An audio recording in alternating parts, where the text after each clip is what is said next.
Olá, eu sou a Anne e o vídeo de hoje é sobre as minhas leituras de dezembro. Como dezembro é um mês de festas, normalmente não tem muito tempo pra gente parar e realmente ler, mas eu ainda consegui fazer 10 leituras e eu vou falar sobre elas hoje. O primeiro livro que eu li foi Os Garotos Corvos, da Meg Stiefvater. Fazia muito tempo que eu queria ler essa série e eu tinha colocado ela na minha meta de leitura desde o começo do ano porque eu estava muito curiosa para saber sobre o que era o livro. Porque eu tinha lido a sinopse e eu não tinha entendido muito bem sobre o que era, na verdade. Eu sabia que tinha alguma coisa paranormal no meio, que a Blue, a personagem principal, tinha algum poder, alguma coisa assim, que a família dela tinha poderes, mas eu não tinha entendido muito bem qual era a história. E pra ser sincera, depois que eu li, eu ainda não entendi muito bem qual é a história do livro, mas o livro é legal, eu gostei, eu dei 3 estrelas e meia. Mas eu achei legal e eu vou continuar lendo. Só que eu ainda não entendi muito bem qual que é o plot. Eu sei que tem os garotos corvos, que eles estudam numa escola, que o símbolo é um corvo, por isso o nome do livro. E eles estão procurando um rei celta. E esse rei, quando eles encontrarem, ele vai permitir que eles façam um desejo. E eu não sei muito bem o que está acontecendo. A Blue, quando ela encontrar o verdadeiro amor dela, ela dá um beijo nessa pessoa, ele vai morrer. E é mais ou menos isso. Eu não sei explicar. O plot desse livro é muito esquisito. Eu espero que eu entenda quando eu for ler o segundo livro, mas eu não tenho certeza de que isso vai acontecer. Mas eu tô gostando. A escrita da Meg é legal e a história parece ser legal, apesar de eu não estar entendendo muito bem. Vamos ver o que é que acontece. O segundo livro é, na verdade, uma peça que é Édipo Rei, do Sófocles. Eu achei bem interessante e todo mundo conhece a história, né? A história do Édipo, que ele casa com a própria mãe, depois ele descobre, tem aquela treta toda. É bem interessante, eu não vou entrar em detalhes pra não dar spoiler, porque é super curtinho, dá pra ler numa sentada só, mas eu achei legal. Uma coisa que me decepcionou um pouco, que me fez dar uma nota não muito alta, eu também dei 3 estrelas e meia, foi que a história já começa no final. Já começa mesmo no final, depois que tudo aconteceu, ele tá casado com a mãe, ele já teve os filhos com a mãe, tudo já aconteceu mesmo, todo o problema já tá armado. É só mesmo a questão de ele descobrir o que aconteceu e seguir pro final. Eu achei que a história ia do começo mesmo, antes dele casar com a mãe, antes de ter a profecia, antes de ter aquela coisa toda. E isso me deixou um pouco broxada, por assim dizer. Mas acho que pra uma peça de teatro, né, a coisa tinha que ser mais curta e como um livro isso não funciona tão bem, porque literalmente a gente começa lendo o resumão do que aconteceu até ali e segue pro final, acabou e é isso aí. Mas não foi uma leitura ruim. Depois eu li A Court of Thorns and Roses, da Sarah J. Maas, que foi uma leitura que eu gostei muito, muito, muito, muito, muito, muito. E eu quase coloquei nas minhas melhores leituras do ano, porque eu gostei demais. Ela reconta a Bela e a Fera, só que com fadas e aquela coisa toda, e conta a história da Feyre, que mora com a família dela num mundo em que as fadas são meio que más e as pessoas humanas normais não gostam delas, só que elas estão protegidas por uma barreira mágica, então por enquanto tá tudo bem. No belo dia, a Feyre caça um lobo, que ela sabe que é uma fada, mata ele e vende a pele dele no mercado. Só que aí, depois uma fada vem bater na porta dela, fala que ela vai ser punida por ter feito isso, então ou ele vai matar ela, ou ela vai ter que viver com ele no castelo dele a partir daí, pra poder pagar o crime que ela cometeu. Então ela aceita viver com ele, e aí vai contando a história dela depois disso aí. Eu achei a escrita da Sarah bem legal, é bem bonita, e eu gostei muito da história. Eu sou meio suspeita pra falar porque eu amo a Bela e a Fera, eu amo demais, eu amo de paixão. Eu li até uma versão da Bela e a Fera no ano passado, né, 2018, e eu gostei demais. Eu gostei muito da história. Eu achei que ela desenvolveu bem, apesar de ter alguns tropes lá que eu achei meio batidões e tal. O Tamlin, que é a fera, por assim dizer, ele às vezes é meio, sei lá, esquisito, vai por um lado meio abusivo, apesar de que dá pra entender o que ela quis fazer. Não aprovei muito, mas deu pra entender o que ela quis fazer. Não foi feito de uma maneira, assim, sensacional ou adequada exatamente, mas deu pra entender o objetivo. E eu gostei muito da história. Só que aí o problema vem depois, a gente vai falar disso no segundo livro, que eu também li esse mês, e vamos deixar pra lá por enquanto. Eu dei 5 estrelas pra esse livro e eu gostei bastante. Depois eu li uma HQ que é Uma Irmã, do Bastien Viver, e é como se fosse um filme francês, na verdade. Ela conta a história do Antoine, enquanto ele passa as férias com a família dele, até que ele conhece a Hélène, que é filha da amiga da mãe dele, e aí vai contar a convivência dos dois e como é que isso muda a vida do Antoine. É bem focado na vida cotidiana mesmo, e na vida normal das pessoas, o que é uma coisa bem francesa, belga, enfim, europeia, e bem de coisa de filme europeu mesmo. Eu tive uma vibe bem de filme europeu enquanto eu li essa HQ. E é uma coisa que às vezes você gosta, às vezes você não gosta, depende mesmo do tema abordado pelo filme ou HQ em questão. Eu dei 3 estrelas porque foi legal, mas não me deixou assim, nossa, uau, não foi nada muito profundo, mas foi uma leitura divertida, o traço é legal e eu achei bem bonitinha. A minha próxima leitura foi o A Court of Mist and Fury, da Sarah J. Maas, que é a sequência do A Court of Thorns and Roses. E é aí que entrou o problema. Esse livro entrou na minha lista de piores leituras de 2018 porque, meu Deus do céu. A Sarah pegou o primeiro livro, que foi o que eu li antes, e pegou o enredo dele, amassou, cuspiu nele, passou com rolo, compressor em cima e jogou fora. e aí ela fez esse livro. O problema que eu tive com esse livro foi justamente isso. Ela pegou os personagens, pegou as atitudes dele, pegou o final do livro anterior, fingiu que nada daquilo existia e aí construiu uma história nova a partir daí. E isso pra mim não funciona. Você tem que ter o mínimo de senso, tem que ter o mínimo de continuidade entre uma obra e outra. Você tem que fazer a história fazer sentido, não só dentro de um livro só, mas dentro da série, se for uma série, né? É o mínimo, gente, pelo amor de Deus. Ela fez os personagens que eram pessoas boas se transformarem em vilões, sem motivo nenhum. Ela mudou completamente a personalidade de todo mundo, ela mudou coisas que ela falava, é assim, e aí virou outra coisa nesse livro, porque sim, só porque ela quis mesmo, sem motivo, sem nenhuma explicação plausível, sem nada. E isso eu não gostei. Eu até ganhei os dislikes no meu vídeo de piores leituras por causa deste livro, eu tenho certeza que foi por causa deste livro, mas a vida é assim e eu não gostei. Eu não sei por que ela fez um trabalho tão mal feito nessa história, quando podia ter feito uma coisa maravilhosa. Eu ia gostar porque ela muda o chip, ela muda umas coisas e quase ninguém faz isso. Teria sido uma revolução, assim, em YA, mas não, ela quis fazer de um jeito mal feito, porcamente elaborado e eu fiquei muito puta. Eu dei 3 estrelas porque ela expande o mundo, ela faz umas coisas bem legais na história, ela só caga mesmo na parte de personagens e nesses detalhes importantes de continuidade, porque em world building e apresentação de novos personagens ficou excelente e tudo mais, mas no termo de continuidade ela realmente destruiu a história, cagou tudo e eu não vou continuar, eu não vou ler o terceiro livro porque, sinceramente, se ela foi picotando tudo daí, isso aí não tem como terminar bem, não tem como salvar a história daí, mesmo que ela invente coisas legais, não tem como melhorar e eu não sou obrigada. E é isso aí.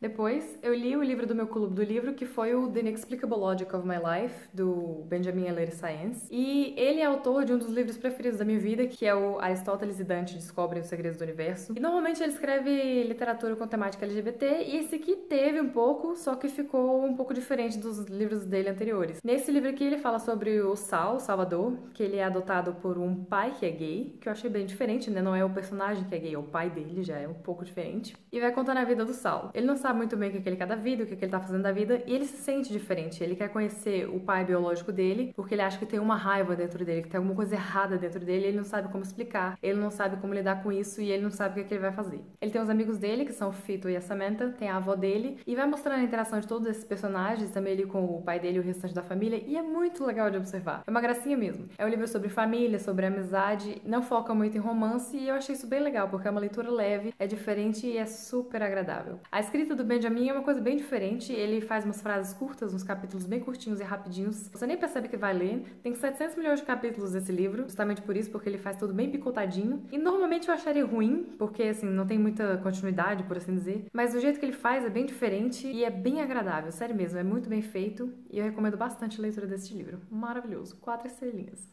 Depois eu prossegui com a minha saga de ler livros premiados, né? Eu tinha lido um vencedor do Hugo e eu queria ler o vencedor de Nobel, e eu escolhi O Gigante Enterrado, do Kazuo Ishiguro. Esse livro aqui eu tinha comprado, na verdade, antes dele ser indicado ao Nobel e ganhar o prêmio, só que como eu já tinha comprado e eu tinha essa meta na vida, eu resolvi ler esse livro aqui aproveitando o embalo. E como era fantasia, eu achei que seria mais fácil, né? Porque a gente vê assim, indicado ao Nobel e já tem aquela sensação, né? Será que vai ser um livro difícil de ler? Será que vai ser chato? Eu achei que, sendo fantasia, facilitaria o processo. Não facilitou o processo.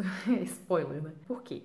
A escrita do Kazuo Ishiguro é muito facinha de ler, eu achei que ele é bem verboso, né? Ele escreve bastante, assim, ele exagera bastante nas descrições e tudo mais, mas não é difícil de ler. Ele não usa umas palavras, assim, bem escrotas, nem nada assim. Só que ele vai contando muita coisa sem dizer nada, na verdade, isso é um problema. Porque aí a leitura vai ficando arrastada, você vai lendo muitas páginas sem chegar a lugar nenhum, e aí no final das contas você leu 200 páginas, a história não se moveu e você vai ficando frustrado. Eu levei mais de um mês pra conseguir ler esse livro justamente por isso, e assim, eu tinha lido 100 páginas, 200 páginas, e a história era basicamente o que o casal, a Beatrice e o Axel, queriam sair da vila pra ver o filho, e depois de 200 páginas eles ainda estavam saindo da vila pra ver o filho, e nada tinha acontecido. Nada tinha acontecido, era muito frustrante. Eu sei que ele queria passar uma mensagem com o livro, passar uma mensagem profunda através de metáforas, etc, etc, etc. Mas tem maneiras mais simples de fazer isso do que com um livro de 400 páginas. Eu acho que ele poderia ter feito com um livro bem menor. Eu não tiro o mérito da escrita dele, porque ele é um escritor excelente, ele escreve muito bem mesmo, mas a maneira como ele fez eu realmente não gostei. Eu achei que foi enrolão mesmo, eu acho que não precisava ter passado por tudo isso. A história às vezes repete muitas falas, os personagens vão falando a mesma coisa no mesmo diálogo várias e várias vezes e eu não sei pra quê, eu não sei porquê. As cenas são bem arrastadas e é chato de ler mesmo. Eu não tenho outra maneira de descrever, é bem chato. Eu dei 2 estrelas pro livro e talvez eu leia outros livros dele que são melhores recomendados do que esse, porque esse aqui realmente o pessoal fala mal. Tem o Vestígios do Dia, que costuma ser melhor recomendado do que esse aqui, mas vamos ver. Depois eu li o livro de não ficção que eu tava louquíssima pra ler, que foi o Fome, da Roxane Gay. A Roxane Gay é uma autora feminista que faz basicamente livros sobre o assunto. Ela tem alguns livros de ficção que eu ainda não li, não sei muito bem sobre o que são exatamente, mas eu tava mais interessada nos livros dela de não ficção, justamente porque ela fala sobre feminismo e sobre outros assuntos importantes. Nesse aqui ela vai falar sobre a vida dela, e ela foi estuprada quando ela tinha 12 anos, então é um livro bastante pesado. E ela também vai falar sobre como isso contribuiu para que ela ganhasse bastante peso e como isso mudou a visão dela sobre o mundo e a visão que as pessoas têm dela. Isso afetou a vida dela inteira, causou um trauma que ela tenta superar e com o que ela tenta conviver até hoje, e isso afeta cada aspecto da vida dela mesmo. Eu achei uma leitura bem intensa, bem interessante. A Roxane escreve muito bem e valeu muito a pena. Eu recomendo bastante, mas é um livro pesado, gente. Eu já aviso de antemão. Eu vou ler outros livros da Roxane, porque realmente eu apreciei muito essa leitura. E eu espero que eles lancem todos os livros dela aqui no Brasil. Eu queria muito ler o Not That Bad, que eu acho que ainda não tem aqui.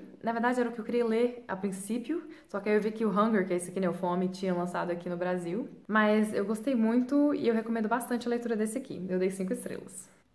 Depois, eu li O Casamento da Princesa, da Meg Cabot. Esse aqui é o 11º volume do Diário da Princesa, que é uma série que a Meg Cabot lançou muitos anos atrás. Essa série foi uma das primeiras coisas que eu li na minha vida quando eu tava na escola e tinha uns 14 anos, e eu amava essa série de paixão. Eu fui ler meio com medo, né, porque quando você tem um apreço muito grande por uma série antiga, você fica meio assim, né, porque você tinha um pensamento diferente naquela época, e pode ser que lendo uma coisa assim hoje em dia, depois de muitos anos, você não tenha o mesmo apreço, talvez até odeie o que você leu antes. Muita gente que leu Crepúsculo na época e adorou tem medo de ler a série hoje em dia e pensar uma coisa ruim dela, por exemplo. Eu escuto muito isso de gente que gosta. Mas eu não me decepcionei. Eu vi muita gente falando mal desse livro justamente por isso, falando que achou infantil, que achou idiota, que achou a escrita ruim. Mas eu achei que a Meg conservou bastante o estilo dela da época, que a personagem ficou com a mesma personalidade que ela tinha, só que um pouco mais madura, porque vários anos se passaram desde o último livro do Diário da Princesa, que foi o 10º Princesa para Sempre. E eu gostei muito do trabalho que ela fez. Claro que o estilo da Meg é um pouco infantil mesmo, é um pouco bobinho, é o tipo de livro que você não lê pra ficar pensando, pra ficar matutando sobre aquilo, mas é o tipo de leitura que é pra passar o tempo mesmo, que é rapidinha, que é supérflua, e eu gosto muito. Eu gosto porque depois de um livro como O Gigante Enterrado, você quer mesmo passar o tempo, ou um livro como o da Roxane Gay, que foi uma leitura bem densa mesmo. E eu gostei. Foi muito bom revisitar os personagens, ver o que eles estavam fazendo, e também matar a saudade, né, da época em que eu lia isso aqui e ficava suspirando que nem uma bocoió. Eu achei bem divertido a leitura e eu não vou entrar em detalhes porque é o 11º livro de uma série, né? Então não tem como eu falar nada sem dar um spoiler. Mas eu gostei bastante da leitura, eu achei que valeu a pena e eu dei 4 estrelas. Por último, eu li Jack o Estripador, Rastro de Sangue, da Kerry Maniscalco. Esse livro aqui foi muito falado lá fora e ele tem 2 continuações que eu creio que ainda vão sair aqui no Brasil. E esse livro é da Dark Side e eu não gostei. Gente do céu, eu não sei o que eu faço mais com a minha vida porque todos os livros da Dark Side que eu li até hoje eu ou não gostei ou eu achei, tá, ok, meh, é isso aí. Acho que o livro deles que eu gostei mais, assim, foi os Confissões do Crematório e o Meu Amigo Dama. Mas mesmo assim foi 4 estrelas e eu não achei, assim, nada incrível e é isso aí. Esse aqui eu não gostei nem um pouco, nem um pouco. Foi um sacrifício pra terminar de ler. Eu comecei a ler ele na mesma época do Gigante Enterrado e eu fui empurrando, eu não conseguia, não saía do lugar. Tava difícil pra caramba. É um livro muito bonito, é bem feito, como sempre. A Dark Side fez um trabalho excelente nessa parte. Mas o conteúdo não é bom. Simplesmente não é bom. A história não é boa, a escrita da Carrie é qualquer coisa, não é ruim, mas não é boa. É sem graça, não tem nada demais, simplesmente segue a história mesmo, você lê, dá pra ler, mas é isso aí. A história fala da Audrey Rose, que é uma garota que quer estudar medicina e tal, e mexer com cadáveres, ela costura e vai analisando os interiores, né, mexendo nos órgãos e tudo mais, o que é mal visto na época vitoriana, que é quando ela vive. E aí surge o Jack o Estripador, que vai matando pessoas lá, as prostitutas, né, no caso, e ninguém sabe quem ele é. E o tio dela, que mexe com os cadáveres também, ele é professor de medicina. Ele tenta ajudar os policiais da Scotland Yard a procurar o Jack o Estripador, descobrir quem é, e ela vai ajudando por fora, porque ninguém pode saber que uma mulher tá mexendo nisso aí. E tem o Thomas Creswell, que é um dos alunos dele que também ajuda, e por quem a Audrey Rose tem uma quedinha. Ele é meio rude e tudo mais, mas ela tem uma quedinha por ele por algum motivo que eu desconheço. Mas enfim. Eu achei que esse livro aqui teve uma falsa premissa feminista, que no fim das contas não aconteceu, e eu não gostei. Quanto ao mistério, porque mistério, né, tem que descobrir quem é o Jack the Ripper, eu achei super previsível, eu não gostei, eu descobri em 30 segundos quem era, e isso é a pior coisa que pode acontecer no livro que tem um mistério, né? Você descobrir logo quem é, porque a leitura só vai sendo arrastada, você só vai empurrando com a barriga até o livro acabar, porque você já sabe tudo o que vai acontecer. Eu não gostei, 2 estrelas, foi uma droga, não vou continuar com a série, foi apenas mais uma decepção. E é isso, gente. Essas foram as minhas leituras de dezembro. O que vocês leram mês passado? Como é que vocês terminaram o ano de vocês em termos de leitura? Vocês já leram alguns desses livros? Vocês gostaram de algum deles? Vocês não gostaram de algum deles? Alguém mais quer me matar por não ter gostado dos livros da Sarah J. Maas? Porque esse é o momento. Eu não sei se eu faço resenha de livros, o que vocês acham? Aí eu poderia falar de uma maneira mais extensa sobre os livros que eu gosto ou também dos que eu não gosto. Eu não sei se vocês têm interesse em resenha de livros que eu não gosto também, porque às vezes é interessante isso aí. Pra ser sincera, eu sempre leio resenhas que falam mal dos livros pra ter certeza de que vai ter alguma coisa que eu não suporto. E também porque quem fala mal costuma falar de forma mais abrangente sobre o que tem lá, sobre os personagens, sobre o enredo. Costuma falar sobre tudo mesmo, sobre vários tópicos. Mas eu deixei a pergunta pra vocês. Vocês têm interesse em resenha? Não tem? Diga aí embaixo nos comentários. Obrigada por assistirem o vídeo e se você gostou, não se esqueça de clicar no curtir aqui embaixo, que você ajuda muito na divulgação do canal. Inscreva-se e não se esqueça de tocar no sininho, porque senão o YouTube não avisa dos próximos vídeos. E até a próxima. Tchau!